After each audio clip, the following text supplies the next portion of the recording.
Bonjour mes frères, mes sœurs. Bonjour à vous tous qui vous levez ce matin. Je me suis endormie paisiblement. Je m'endors toujours paisiblement. J'ai appris depuis un moment à avoir une toute confiance en Dieu malgré tous les problèmes qu'il peut avoir. On peut s'endormir avec des soucis. Mais quand on se réveille le matin, on devrait toujours avoir cette paix. On devrait se lever en disant merci au Seigneur. Je me suis levée ce matin avec des bruits que j'entendais au loin, des voisins au loin. Je crois que de ce côté-là, c'était pas un réveil des plus sereins. Était-ce qui subissait des violences, un vol, une agression? Était-ce les querelles incessantes d'un couple devant leurs enfants? Une mère qui ne sait plus comment faire pour que ses enfants ne voient pas que ça ne va pas dans son couple? Était-ce un réveil à cause d'un enfant qui est rentré tellement tard et qui ne fait pas attention à tous les risques qu'il peut encourir? Et je me suis dit, Seigneur, je me confie en toi. Et je sais que quand je me confie en toi, tu ne m'abandonnes pas. Tu me permets de me réveiller de manière paisible. Et j'aime toujours prendre le côté positif des choses. Parce que me réveiller, quand j'ai vu l'heure, je me suis dit, c'est l'heure de me réveiller. C'est toujours l'heure de me lever. J'ai appris à avoir confiance au Seigneur au point où je demande au Seigneur de me réveiller. Le Seigneur est mon réveil. Et je vous promets que je me lève toujours à l'heure où il faut que je me réveille. Si vous faites cette expérience, vous verrez, le Seigneur dit, mettez-moi à l'épreuve. Mettez le Seigneur à l'épreuve et vous demandez qu'il soit votre réveil. Vous avez besoin de vous réveiller à 1h, à 7h, pour avoir le temps de se laver, à 6h15, à 1h où vous avez besoin de prier le matin. Eh bien, confiez-vous au Seigneur, éteignez votre réveil. Ça fait longtemps que je n'ai plus de réveil, même quand je m'endors tard. Le Seigneur me permet de me réveiller et d'avoir le temps de le louer, de lui confier ma journée avant de vaquer à mes occupations. Et c'est vrai que maintenant que je vous parle, je me rends compte que ça, je le fais depuis vraiment longtemps. Une nuit, j'avais souvent du mal à me réveiller. Je mettais le réveil à chaque fois. J'éteignais le réveil même dans mon sommeil et je me rendormais. Et un jour, j'ai eu cette phrase. Mettez-moi à l'épreuve. Et j'ai prié le Seigneur, j'ai dit, Seigneur, je voudrais que tu sois mon réveil. Seigneur, je sais que si je me confie en toi, tu vas me permettre de me réveiller le matin.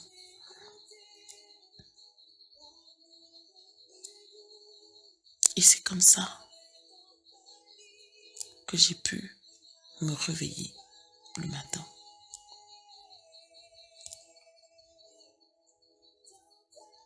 Et depuis ce temps-là, je me réveille tous les matins à l'heure exacte pour pouvoir louer le Seigneur. Et je rends grâce vraiment à Dieu pour ce qu'il fait. Je dis merci au Seigneur pour ce qu'il fait pour moi. Je dis merci au Seigneur pour sa grâce. Je dis au Seigneur merci.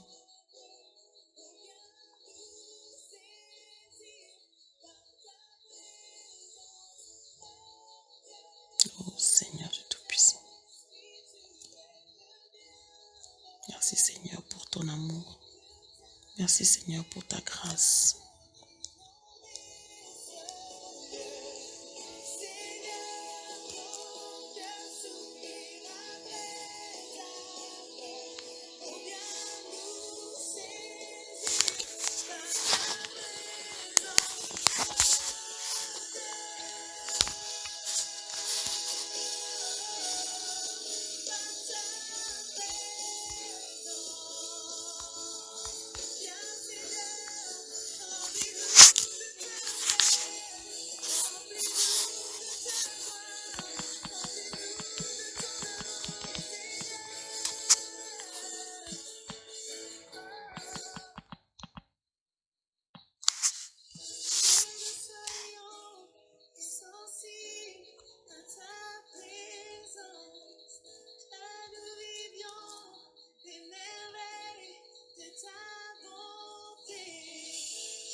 J'aimerais qu'on lise ensemble le livre de Malachie. Je voudrais qu'on lise ensemble le livre de Malachie, où c'est le passage où le Seigneur demande de le mettre à l'épreuve, mais j'ai eu à cœur de commencer un peu plus loin. Et donc nous allons commencer au chapitre 2, du verset 17. Nous allons commencer par le dernier verset du chapitre 17, qui est Nous allons commencer par le dernier verset du chapitre 2, qui est le verset 17. Donc, Malachie 2, verset 17. J'aimerais lire avec vous la version Parole de vie 2017.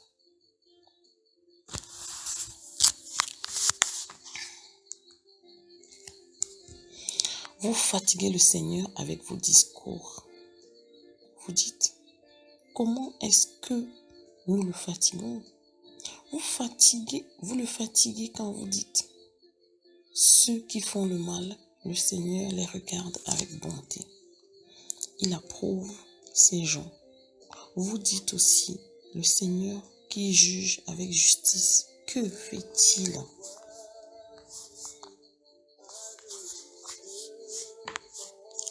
Voici la réponse du Seigneur de l'univers. Je vais envoyer mon messager. Il préparera le chemin pour moi. Tout à coup, le Seigneur que vous désirez arrivera dans son temple. C'est le message de l'Avent. Amen. Je continue. Voici le messager de l'alliance que vous attendez. Il arrive. Qui pourra résister quand il viendra? Qui pourra rester debout quand il se montrera? Car il est comme le feu du fondeur, comme la lessive du blanchisseur. Il s'installera pour fondre l'argent au feu et pour le rendre pur. Il purifiera les prêtres de la famille de Lévi. Il les rendra purs comme on rend pur de l'argent et l'or. Alors ils pourront présenter leur offrande au Seigneur en respectant les règles. J'ai envie de revenir sur ce verset parce que ce verset m'interpelle. Le verset 3. Parce que je suis déjà au chapitre 3. Au chapitre 3, verset 3 de Malachie. Il installera pour fondre l'argent au feu, pour le rendre pur. Il purifiera les prêtres de la famille de Lévi. Il les rendra purs comme on rend pur l'or et l'argent. Alors ils pourront présenter leur offrande au Seigneur en respectant les règles. Le Seigneur va faire fondre. Il va faire fondre ce que nous apportons devant lui, de bien, nos péchés, nos erreurs, et il va rendre pur. Vous savez, on n'est pas parfait. On peut se croire parfait, mais on ne l'est pas. Des fois, on n'écoute pas les gens. Mais des fois, il faut écouter les critiques qu'on vient nous faire. Écoutez les critiques, écoutez ce qu'on vous dit que vous avez fait et remettez-vous en question. Et dites au Seigneur, ô Dieu de grâce et de bonté, je te présente ici, Seigneur. Seigneur, je me crois généreuse, mais je voudrais que tu entres profond de moi et que tu me révèles. Si ma générosité, c'est seulement pour montrer que j'ai, ou c'est parce que c'est du fond du cœur. Oui, si vous faites ce type de prière, le Seigneur va se révéler à vous. Je vous le dis par expérience parce que depuis que je me confie au Seigneur, depuis quelques semaines, je demande au Seigneur, Seigneur, je te confie mon cœur et mon âme, sonde-moi, révèle-moi ce qui n'est pas bon. Et tous les jours, je découvre ce qui n'est pas bon en moi et j'essaie de corriger avec la force du Seigneur car nous ne pouvons rien. Amen. Je voudrais continuer avec le verset 4. Nous sommes toujours à Malachie, chapitre 3. Ainsi les offrandes des gens de Jérusalem et les autres habitants de Juda plairont au Seigneur, comme autrefois dans le passé. Oui, il est arrivé un moment où les offrandes ont arrêté de plaire au Seigneur. On vient offrir des offrandes au Seigneur, mais ce n'est pas d'un cœur pur. On vient offrir des offrandes au Seigneur, mais c'est avec d'autres pensées. Non, le Seigneur ne les reçoit pas. Vous avez l'impression que ces offrandes sont arrivées au Seigneur, mais elles ne le sont pas. Parce que ce n'est pas d'un cœur sincère. Ce n'est pas d'un cœur pur. Ce n'est pas ce que vous possédez vraiment. Je continue au verset 5. Oui, le Seigneur de l'univers le dit. Je viendrai au milieu de vous pour vous venger. Je me dépêcherai d'accuser les sorciers, ceux qui commettent l'adultère, ceux qui font des serments faux, ceux qui payent mal leurs ouvriers, ceux qui écrasent la veuve et les orphelins par l'injustice, ceux qui traitent mal les étrangers, tous ceux qui ne me respectent pas. Le Seigneur voit tout ce qui se passe. Son œil est attentif Et il saura étendre sa justice au temps voulu, quand il aura décidé. Quand il aura décidé. Amen. Moi, le Seigneur, je ne change pas. Je continue au verset 6.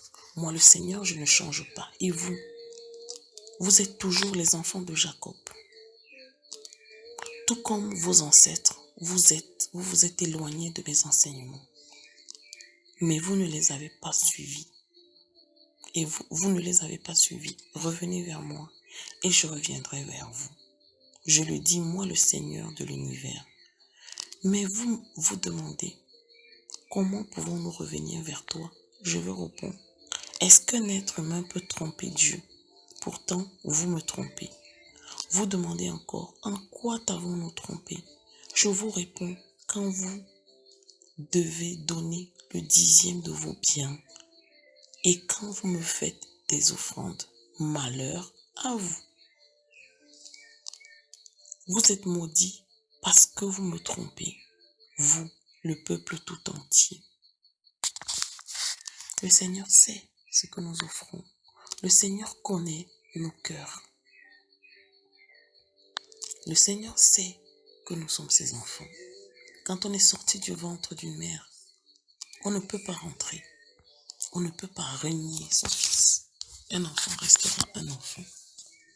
Mais le Seigneur peut nous punir. Un parent peut punir sévèrement son enfant. Le Seigneur peut nous punir, mais le Seigneur voit et le Seigneur sait. Il connaît nos cœurs. Alors je te promets, mon frère, que si tu reviens de tout ton cœur, du fond de ton cœur, du fond de ton conscient et de ton subconscient, parce que n'oublions pas souvent que quand nous revenons vers le Seigneur, des fois dans notre subconscient, c'est parce qu'on veut quelque chose de notre Seigneur. Et une fois qu'on pense l'avoir obtenu, on s'éloigne de nouveau de Dieu. Mais on ne sait pas que le Seigneur donne et le Seigneur reprend.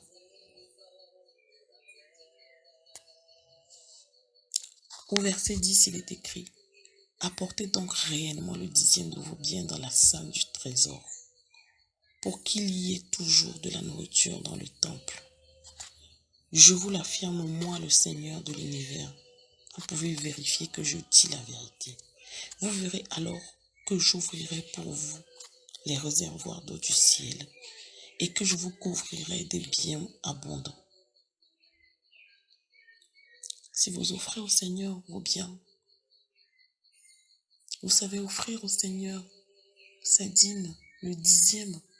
J'aime toujours penser que ce n'est pas seulement son argent, ce sont ses biens, ce qu'on a de précieux. L'argent est certes précieux, mais avez-vous pensé au temps? Le temps est précieux. Quand on se lève le matin, on a juste envie de vaquer à ses occupations, de paresser au lit. Et après, on veut sortir et aller faire autre chose. De votre temps, qu'est-ce que vous accordez au Seigneur? Mettez le Seigneur à l'épreuve. Accordez-lui le 10e de votre temps. Du temps tous les matins. Et vous verrez s'il ne va pas vous offrir les portes du ciel. Je continue au verset 11. Pour vous, je détournerai les criquets. Ils ne détruiront pas vos récoltes. Ils n'empêcheront pas vos vignes de donner du raisin. Je le promets, moi, le Seigneur de l'univers.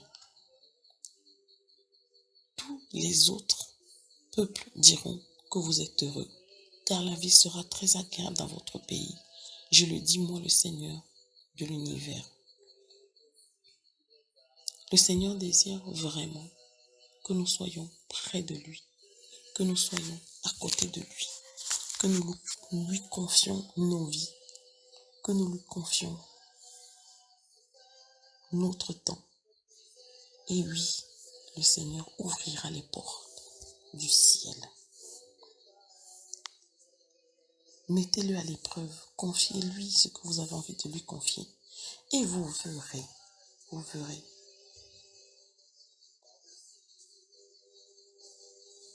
Vous verrez. Je vous encourage vraiment. Je vous encourage vraiment à confier votre vie au Seigneur.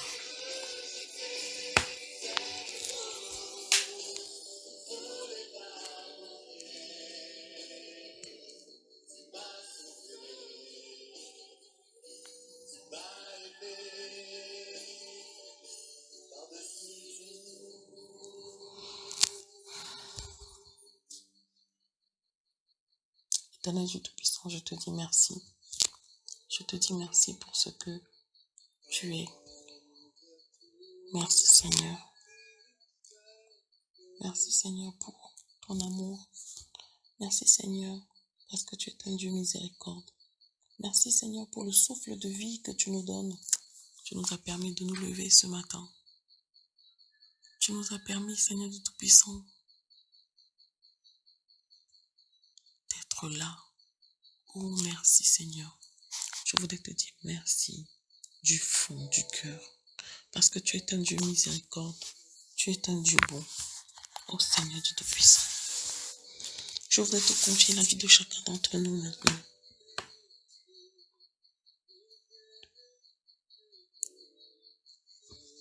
Oui, Seigneur du Tout-Puissant, pendant que je te prie, Seigneur, il me vient à cœur, Seigneur, de prier pour cette personne qui écoute ce message et qui se pose des questions sur la dîme, sur l'offrande. Seigneur, je voudrais te prier d'éclairer cette personne. Cette personne qui se dit, mais où offrir ce que j'ai? Comment offrir ce que le Seigneur me donne? Seigneur, je voudrais que tu l'édifies comme tu m'as édifié un jour, Seigneur. Oh Dieu de grâce et de bonté, je te remercie parce que à chaque fois que je me pose des questions, Seigneur, et je te les confie, Seigneur, tu envoies toujours quelqu'un pour répondre à ces questions. Que ce soit au travers d'un message, que ce soit au travers d'un chant, que ce soit au travers d'un enseignement. Seigneur, je te loue pour ça. Tu es un Dieu merveilleux, bon, tu es un Dieu miséricorde. Seigneur, je voudrais te confier la vie, Seigneur, de cette femme, Seigneur, qui est dans le tourment à cause de son couple. Et regarde son couple se partir en vrille. Et regarde son couple, Seigneur, qui se détériore. Et réalise, Seigneur, que ses enfants n'auront peut-être plus la vie qu'ils avaient. Mais Seigneur, tu es tout puissant, parce qu'en un seul mot, tu peux tout rétablir.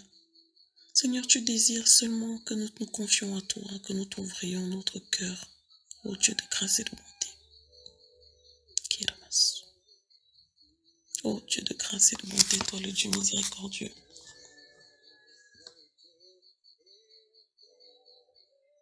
Seigneur, je voudrais te dire merci pour ton Fils que tu as envoyé pour nos péchés.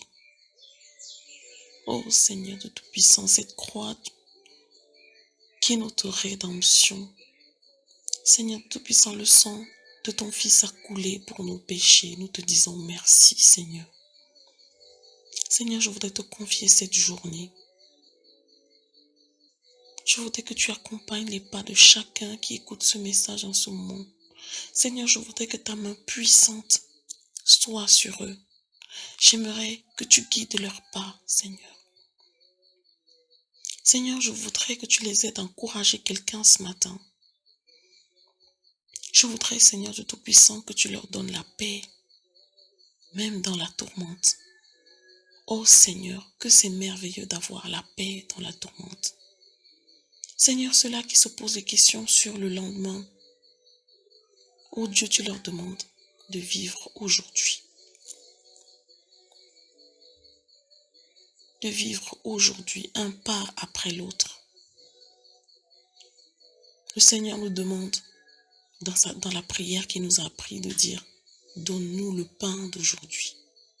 Donne-nous le pain d'aujourd'hui. Ce n'est pas le pain de demain.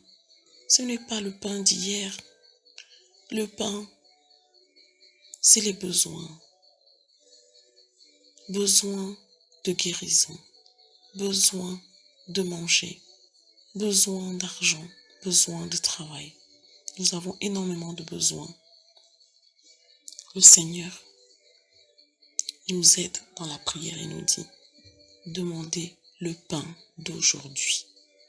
Oui, Seigneur. Parce que tu t'occupes de demain, tu prends soin de demain. Et merci pour ça.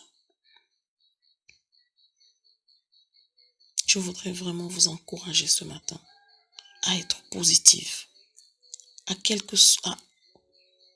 penser positivement à ce qui vous arrive de négatif.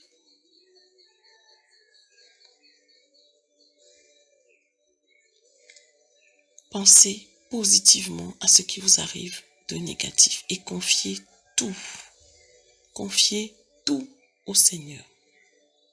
Mettez-le à l'épreuve et vous verrez sa gloire.